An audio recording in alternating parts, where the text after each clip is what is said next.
여보세요? 안녕하세요. 닉네임 비타민입니다.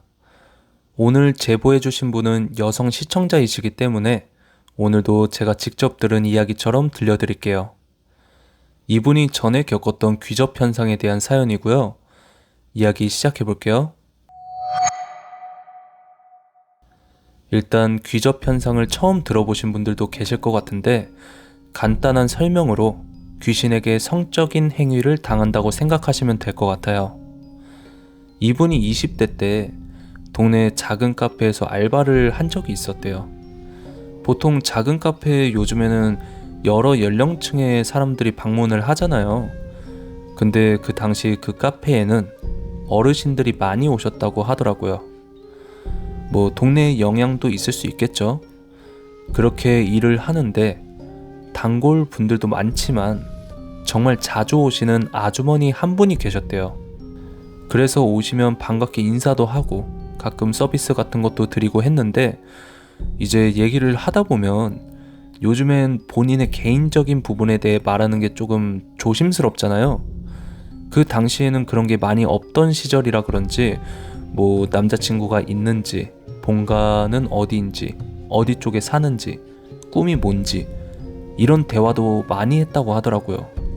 그분이 거의 항상 오셨는데 정말 많이 친해져서 카페에 사람이 없을 땐 그 아주머니랑 수다를 떨면서 알바 시간을 채웠다고 하더라고요. 그러던 어느 날 일을 끝내고 집에 가고 있는데 갑자기 뒤에서 어깨를 툭툭 치면서 비타민 아니니? 이러길래 뒤를 봤는데 그 아주머니더래요. 그래서 반갑게 인사를 했는데 아주머니가 안 그래도 얼굴 보러 가려고 했는데 일 끝났어? 이러시길래 네, 지금 끝나고 집 가고 있었어요. 이랬더니 잠깐 줄 게 있다면서 공원 벤치 같은 곳에 데려가 앉히더래요. 그래도 뭘 준다고 하니까 내심 기대를 하고 있었대요.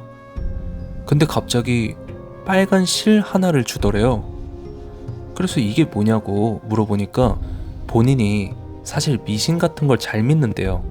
그래서 가끔 점집도 가고 그러는데 점집에서 행운을 불러다주는 실이라고 주길래 자기가 비타민 아가씨 생각이 나서 주려고 왔다는 거예요. 근데 이분은 그런 걸 안 믿다 보니까 그냥 예, 감사합니다 하고 그냥 방구석에 던져놓고 다시 일상생활을 했대요.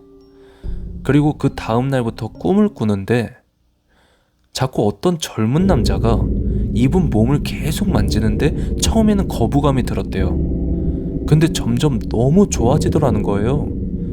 그리고 그 남자가 정말 말도 안 되게 잘생기고 몸도 좋고 모든 게 완벽했대요. 그렇게 이분이 점점 더 쾌락에 빠질 때 꿈에서 깨더래요. 그리고 나서 다음날 일을 하는데 계속 생각이 나더래요. 그렇게 그날 밤에도 그 남자가 나타났는데 결국 성적인 행위까지 했다고 하더라고요. 근데 그 기분이 생전 처음 경험하는 그런 기분이었고 정말 마약을 한다면 이런 기분일까? 라는 생각이 들 정도였대요. 그렇게 다음날도 계속 그 남성과 꿈속에서의 그런 행위들이 이어지면서 일주일이라는 시간이 지나갔대요. 그리고 그 후부터는 꿈이 아니더라도 집 곳곳에서 그 남자가 보이고 그런 행위를 하고 그 남자가 없으면 그 남자를 기다리는 지경까지 이르렀다고 하더라고요. 그렇게 카페에 알바를 하고 있는데 단골 손님들이 요즘 힘든 일 있냐고 안색이 어둡다면서 사탕 같은 것도 주시고 좀 힐끔힐끔 쳐다보는 그런 느낌이 들었대요.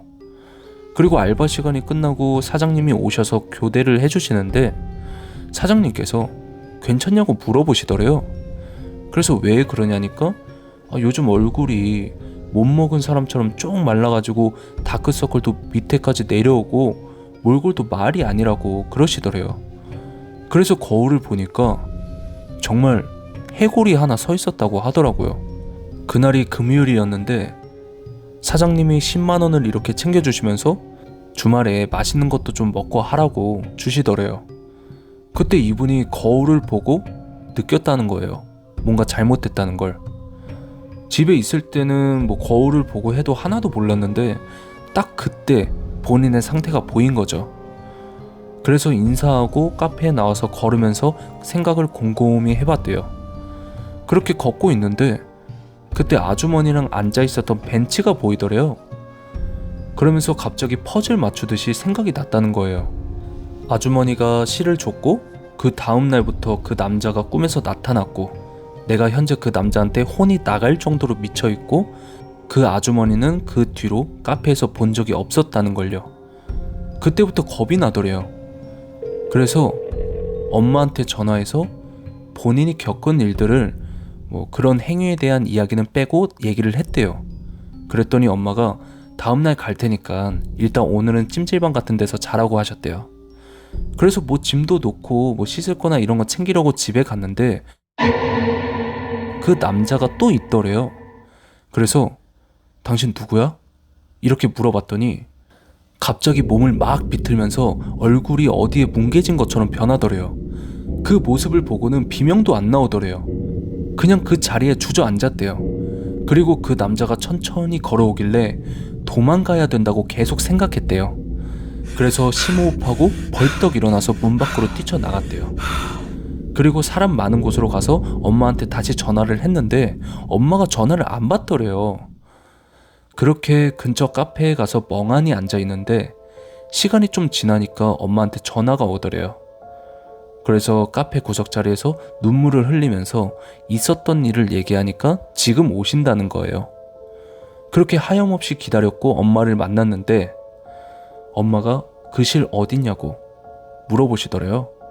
그래서 방 안에 있다고 하니까 아까 전화 못 받았을 때 잘 아는 점집에 있었다고 하더라고요. 보통 옛날 분들 중에 점집 다니시는 분들이 많이 계셨잖아요.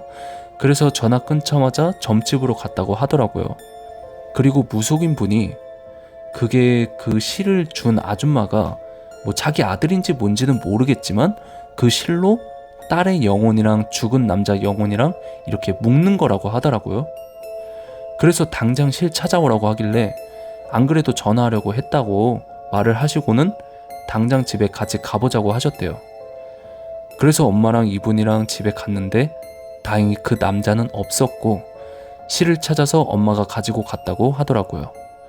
그리고 이분은 그날 찜질방에 갔고 찜질방에서 엄마한테 전화가 왔는데 이제 걱정 말라고 하시길래 두려움 반 기대 반으로 다음날 집에 들어갔더니 뭔가 공기도 좀 맑아진 것 같고 그 남자도 없더래요.